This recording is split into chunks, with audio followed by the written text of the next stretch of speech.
There is something strange about global shipping. The world already has a huge number of shipping containers.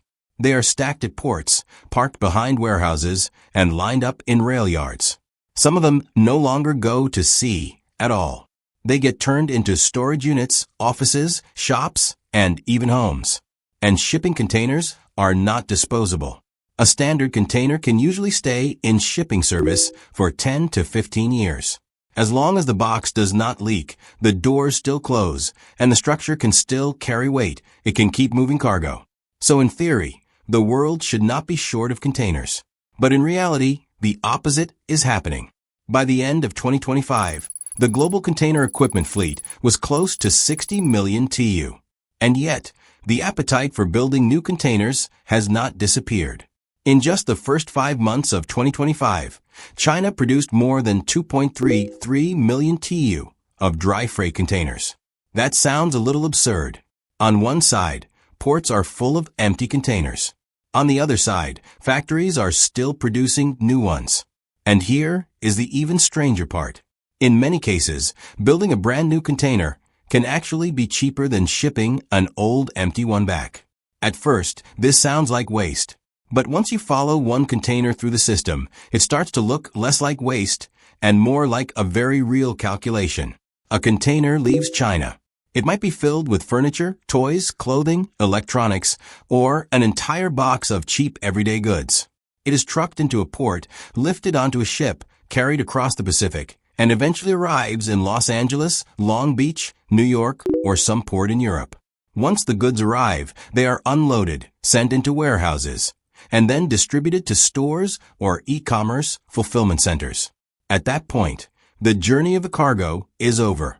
But the problem for the container is just beginning.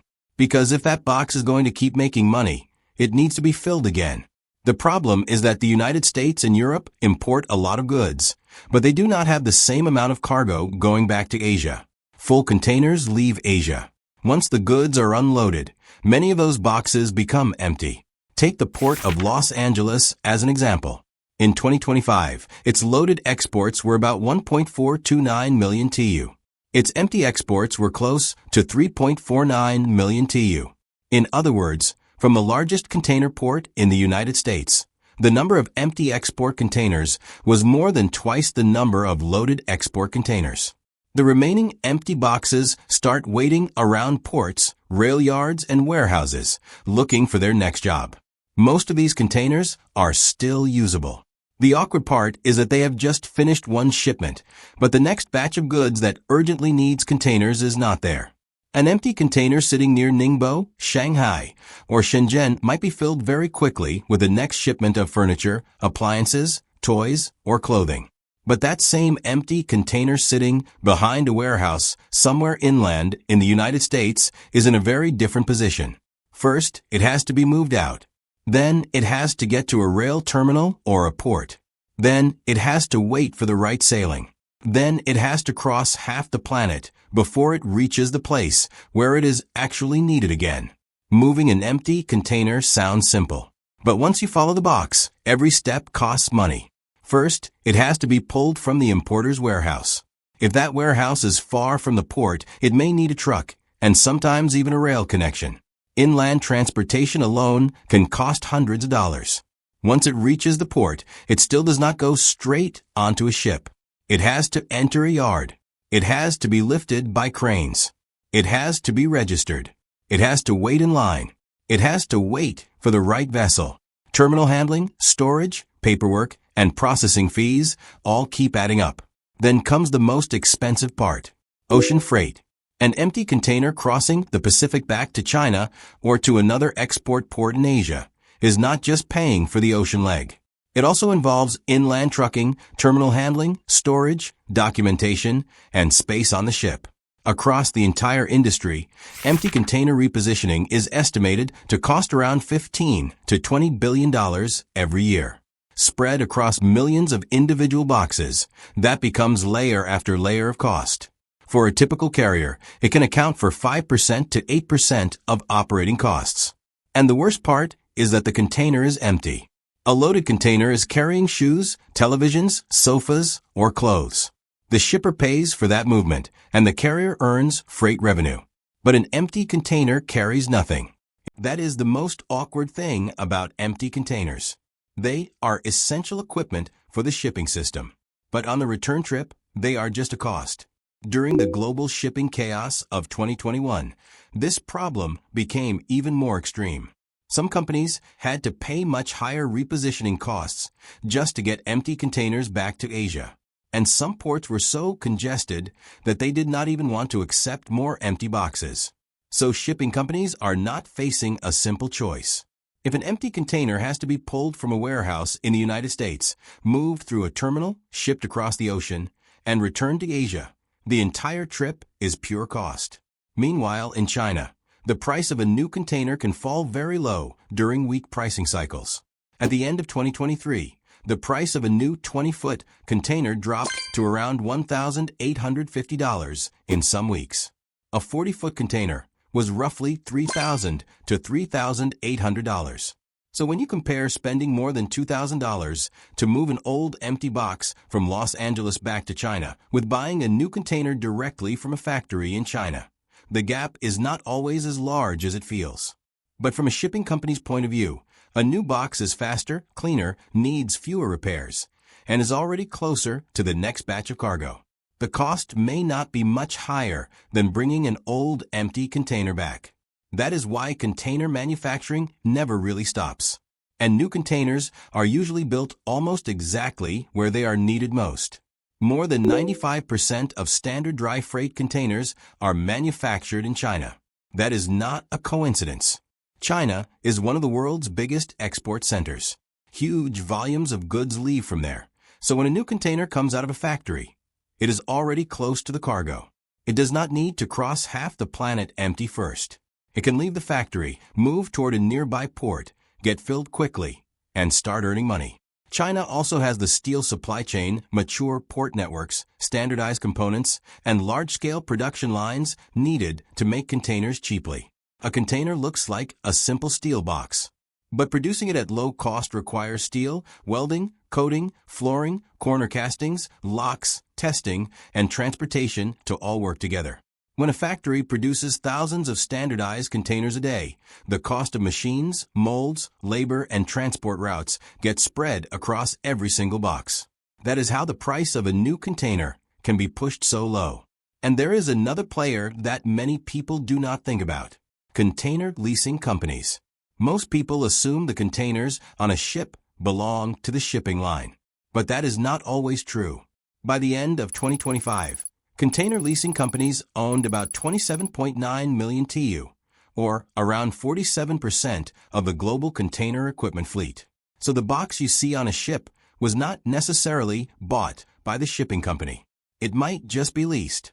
Triton and Textainer are two of the biggest container leasing companies in the world. By the end of 2025, Triton owned and managed a fleet of about 7.4 million TEU. That is not a small player.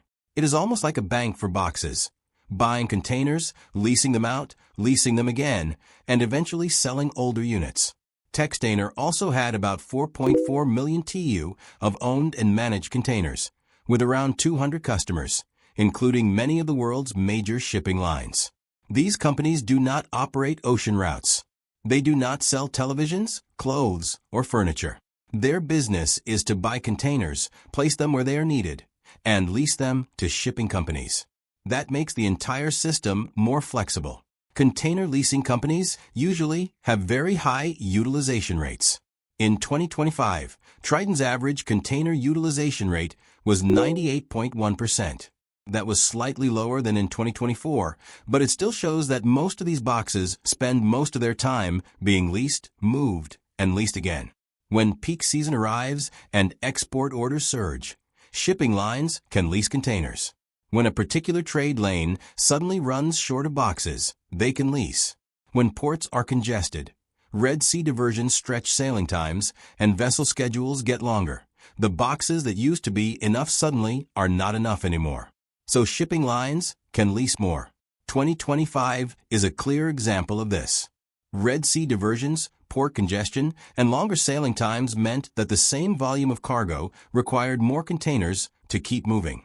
In the first 3 quarters of 2025, CMC sold about 1.8018 million TEU of dry freight containers, while refrigerated container sales reached 153,500 TEU. This was not because the world had suddenly run out of containers. It was because containers were turning around more slowly. A box that used to complete a cycle in 60 days might now take 75 days or 90 days. When each container spends more time on the road, on the water, or waiting in the system, the entire trade lane needs more boxes to fill the gap. And for leasing companies, new containers have another advantage. New boxes need fewer repairs. They have a lower risk of leaks. They create fewer insurance and cargo damage problems. Customers are more willing to lease them. And when utilization is high, those boxes are earning money most of the time. So when an old empty container is stuck in the United States, while an export port in Asia urgently needs boxes, a shipping line may not wait for that old one to slowly make its way back. It can simply take a container that is already available in Asia from a leasing company. And leasing companies are also willing to keep buying new containers, because a new container can be leased for many years, earn rental income first, and then be sold into the second-hand market later. So this is not just a story about shipping lines buying new boxes. There is an entire leasing business behind it, continuously pushing new containers into the global trade system. So what happens to the older containers left behind in importing regions? They are not all thrown away. The first possibility is that they keep waiting for cargo. Some empty containers stay at local ports, rail yards, or inland depots, waiting for export cargo. The second possibility is repositioning. Shipping lines and leasing companies move some empty containers to places where they are needed more. If repositioning costs are too high, if demand at the destination is not strong enough, or if space on the ship is better used for paying cargo, the empty box may just keep waiting. The third possibility is the second-hand container market. A container does not go from fit for shipping straight to scrap metal. It gets downgraded in stages. Containers in good condition may keep moving in international service. Slightly older ones may no longer be ideal for ocean shipping, but if the box is still intact and wind and watertight, it can be sold to warehouses, construction sites, farms, or small businesses as storage space. Older boxes can be converted into temporary offices, mobile shops, cafes, showrooms, or even modular housing. Some containers are bought directly by shippers. These are called shipper-owned containers. Some companies buy a used container not because they want to run it on global routes for years, but because they need it for one specific shipment. Once the cargo reaches its destination, the container can stay there as storage or be resold. Finally, containers that are badly damaged or no longer worth repairing are dismantled and recycled. A container contains a lot of steel, and that steel still has value. But recycling is not free. It has to be transported. It has to be cut apart. The wooden floor and coatings have to be removed. Paint, residue, and environmental issues may need to be handled. If there is not enough local recycling capacity, or if steel prices do not make it worthwhile, the box may simply sit there longer. So this problem will not be solved just by building more containers.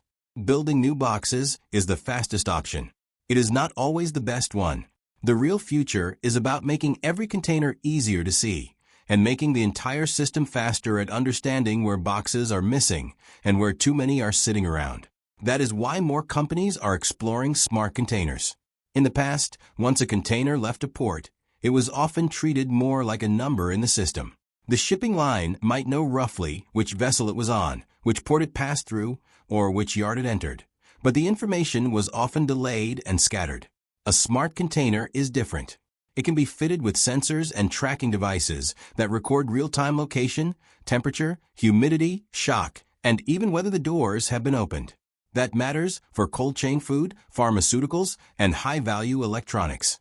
But it also matters for empty container management. When the system can see more accurately where each box is, which ones are empty, which ones are about to be unloaded, and which ones can be reassigned, an empty container does not have to sit in a port until someone finally remembers it. It can be matched to the next shipment earlier. Another possible future is container pooling. Think of it as a shared box pool for the shipping industry. Today, many containers belong to a particular shipping line or leasing company. Where that box is, who can use it, and whether it can be used at all are tied to ownership. But if different companies can share empty containers more efficiently, a box does not always have to return to its original owner. It could be used locally by the next company that needs it. That way, the system does not always have to send empty containers back to where they came from. It can try to start their next journey nearby. That sounds simple, but in practice, it is difficult. Every container has a number, a contract, a lease term, insurance, maintenance responsibility, damage liability, and settlement issues between different companies. So container pooling is not just a matter of saying, everyone should share. It requires data systems, trust mechanisms, standardized contracts, and a more transparent dispatch network. But the direction is clear. The container of the future should not just be a passive steel box waiting for instructions. It should be more like a logistics asset that the system can see, calculate, and allocate in real time. Manufacturing is changing too. Today, more than 95% of standard dry freight containers are still manufactured in China. That concentration makes new containers cheaper, and it also places them naturally close to Asia's export cargo. But Southeast Asia, India, and other regions are also trying to expand container manufacturing capacity. If more regions can produce containers, some markets may not have to rely entirely on new boxes from China. But this will not change the industry quickly. Making a container look simple, but behind it are steel, wooden flooring, coatings, corner castings, welding, inspection, ports, and export networks.